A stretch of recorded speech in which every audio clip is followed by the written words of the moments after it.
La Charente-Maritime serait l'un des départements français les plus menacés par l'érosion d'ici la fin du siècle. À Royan, chaque année, l'agglomération organise des relevés pour mesurer l'érosion de ses côtes grâce à des bornes GPS très précises.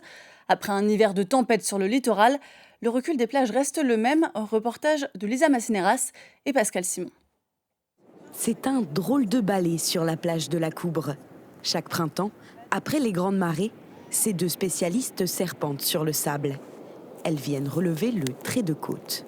On suit la laisse de mer. La laisse de mer, c'est ce qui a été amené par l'océan. Donc on voit jusqu'où la mer a monté là, ce matin, la marée haute. Donc on suit vraiment la laisse de mer, c'est notre indicateur du suivi du trait de côte. Grâce à cette antenne GPS, elles peuvent mesurer, à quelques dizaines de centimètres près, l'inexorable avancée de l'océan.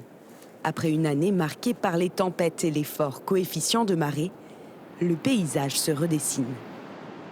On constate toujours malheureusement un phénomène d'érosion sur le secteur de l'embellie. Par contre, la grosse surprise est sur la pointe espagnole, où on a d'habitude un poste de secours à ce niveau-là. Et là, on voit que l'accès a complètement été érodé. Donc on a maintenant une falaise dunaire. Mais bien sûr, on a aussi des secteurs qui gagnent, comme la pointe de Bonance ou le Galon d'Or qui continue à former son anse. Des données qui permettent aussi d'orienter les élus. Donc il y a la formation des deux îlots qu'on n'avait pas perçu en 2023. Alors que l'agglomération de Royan vient d'adopter, en mars, un plan de gestion de la bande côtière.